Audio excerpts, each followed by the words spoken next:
I don't understand how to find the vibration or to get to a vibration on how to manifest the body that I want. And I've done it before. I've been there and I always lose it. And I don't understand. Like, I guess I get what I did last time. And when I was conscious of when I was losing weight and getting to where I wanted to, I was still very negative and not happy.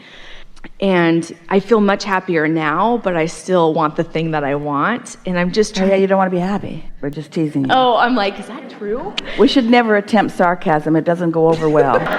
Not with bright, shiny people. The most important thing to realize is that it's a process of figuring it out for yourself. Esther had a conversation with someone just a couple of days ago. And Esther was talking about her desire for fairness. She was talking about it among the people in her world, this feeling of fairness or balance as far as it is coming from her. And then Esther said, finally, I don't know when it happened, but I finally come to the awareness, it was sort of a gradual thing, that it's not my job to make everything between everybody fair. But I have discovered that I have to be in balance with whatever it is that I am doing. So all I have to do is figure out how to be balanced between me and me. Well, the thing that's interesting about things like your appearance, your body weight, anything that has to do with your physicality is that most of you have a whole lot of other opinions involved in that than just you and you. Yeah. In other words, when you said, I'm happy. Yeah. The angels sang for a minute because that's all that is ever necessary in order for you to thrive. So you got to just be happy consistently. Let's start at another place. This is really what you're reaching for, but a little basis here will help you. Okay. So we believe that you create your own reality. We know that you get how it works. And we know that you are understanding that there is a vibrational basis and that you understand your emotional guidance system. So when there is a desire in place, and there is a strong desire, what's in your vortex is really pleasing to you in so many regards. The only thing you have to do is find more balance with that, which means don't look at or remember or talk to others about things that contradict that. Because the only thing that matters is you being in the receptive mode about that. So the easiest thing is to get off the subject that is more challenging and on subjects that do not challenge, because the receptive mode is what you are wanting. How do you turn any vision or idea of what you want into a physical reality?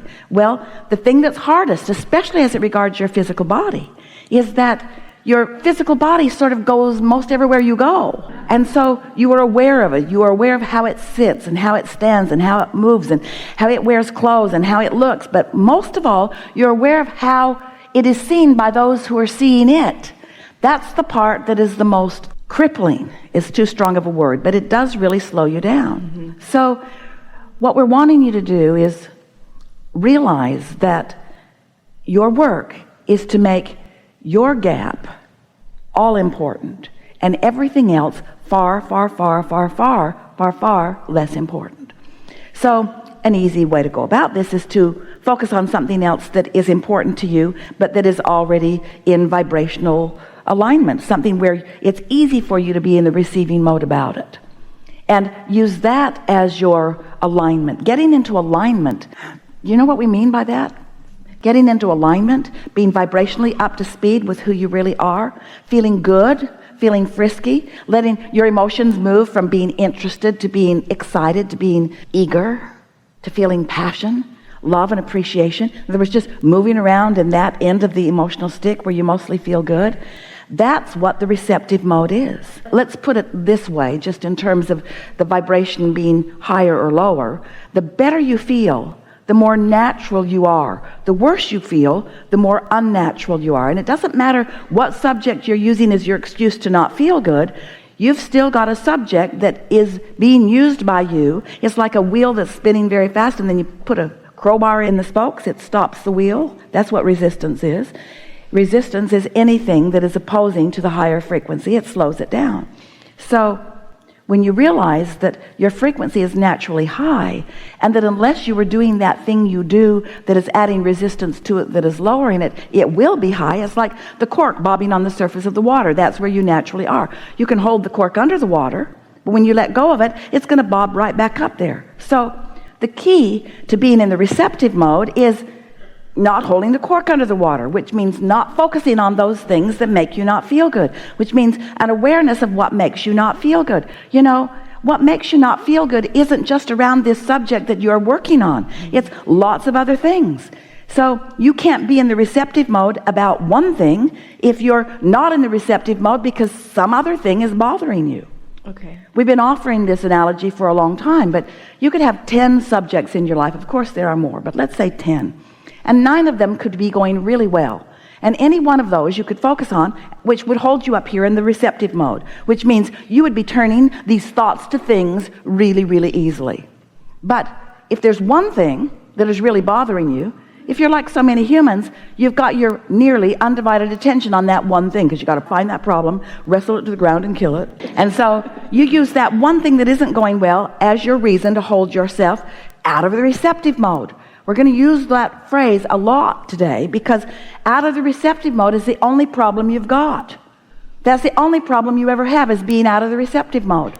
Because if you're in the receptive mode, then you're tuned in, tapped in, turned on. Then you're at the right place at the right time. Then things are unfolding easily for you. Then those thoughts are turning to things easily. Do you ever all of a sudden say, "Oh, I just got the best idea"? You were in the receptive mode. Until you thought about it for a minute, realized it's impossible for you to do that thing. Hold the cork under the water. And so you could have 10 subjects and 9 of them really not doing well right now, and 1 of them doing fine. And you could focus upon that one, hold yourself in this receptive mode, and the other 9 would have to follow suit. So use anything and everything that you can to get yourself in the receptive mode. Have we convinced you that there is one? Do you know that there is a vibrational version of you that is just pulsing and thriving and presenting itself to you?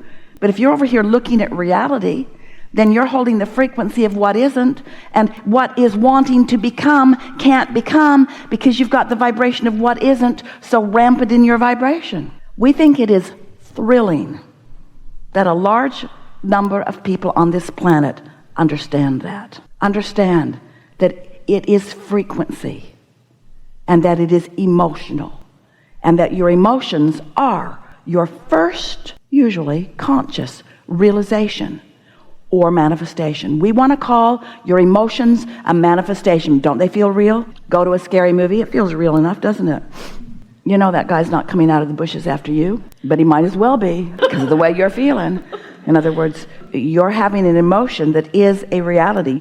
So part of the thing I'm having an issue with is it directly involves somebody else. But this is the thing that we were wanting to point out to you earlier. Even though something directly involves somebody else, they are really irrelevant. Yeah.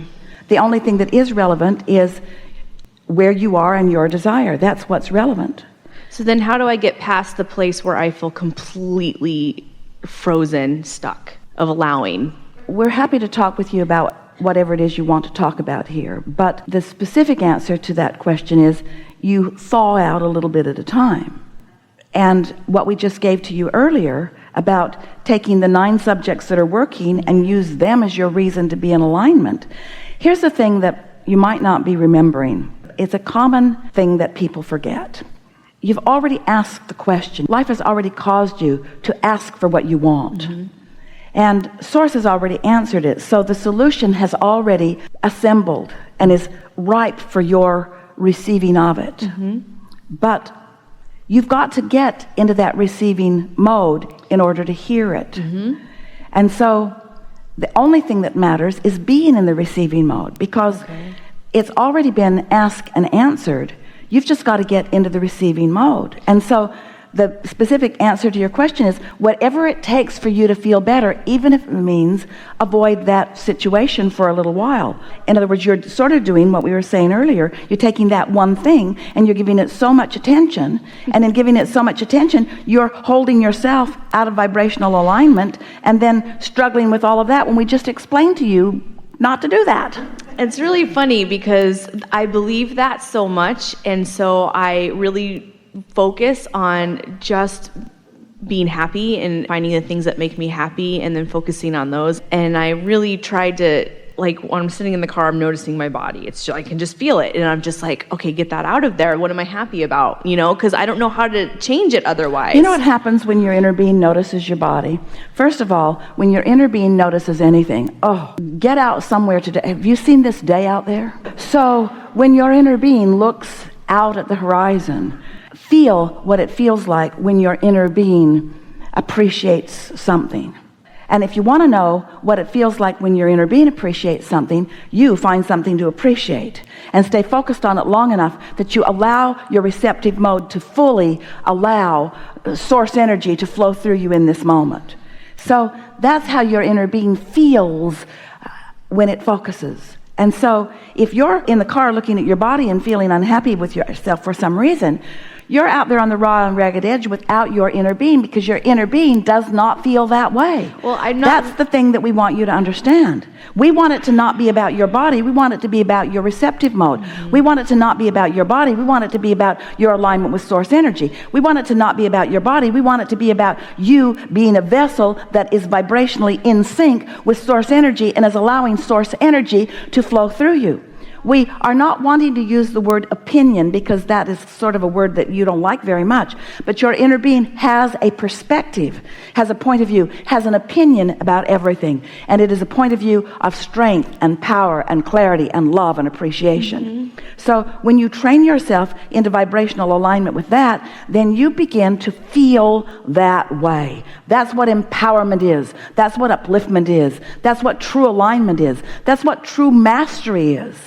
It's being in vibrational sync with who you are and not letting anything be important enough that it get between you and your alignment. Nothing matters more than your alignment. Nothing matters more. Nothing matters more. Nothing matters more. Nothing matters more than my alignment. Nothing matters more. Nothing matters more. So you're looking at yourself and sort of not happy with what you see and thinking about somebody else, looking at somebody who's sort of trained you with a critical eye, not liking what they see. And we say, really, you're going to choose that perspective over the perspective of source? You're going to choose that disempowering perspective over the perspective of source? And here's the thing. A lot of times people hear us rant like this because we get pretty wound up. And they think that what we're trying to do is try to get you to just accept yourself as things are and just be an allower of the status quo. And that is not what we are getting at all. We're wanting your alignment to be what matters, understanding that in alignment, everything else that you want will fall into place. Yeah, I get that. And I feel like I don't understand why or how my mind just keeps going to these places. Okay, well, my question... All right, so don't be hard on yourself about that, because law of attraction is the reason for that. Okay. Because there is momentum in the thought. And so whenever a thought is within you, that's what a belief is. A belief is just a thought that has momentum. A belief is just a thought that you've thought enough that it has this friendly, active place in your vibrational frequency, and so it's just easy to go there because you've practiced it enough. So then how do I change it when that happens? You don't change it on that subject. You get into the receptive mode on other subjects. Get in the receptive mode on other subjects. Okay. Get on the receptive mode on other subjects until the source energy perspective dominates within you. You could find one thing in the whole world to love. One thing in the whole world to love. And as you love that one thing in the whole world to love, and you use that as the reason that you hold a vibrational frequency in the place that you do, what will happen is that thing that you are predominantly focused upon will become the reason that you offer a vibration like that, and everything else then has to rise to that. Okay. And so what's happening is you are not disciplined in your thought. And the reason that you're not disciplined in your thought is because you've been using bogus standards for the reason that you think the way you think. Instead of letting it be the way I feel, which is my resonance with source, you let it be what somebody else thinks. And isn't that about to drive you crazy? Yes. If they would even be a little consistent in what they think, it would be helpful. But they aren't. You go from person to person, even one person, that really good friend, waffling all over the place. Hey, I've been using you as my standard for the way I feel about myself my whole life, and you are squirrely. In other words, it's time to reach for something that's stable and sure and always there, you see.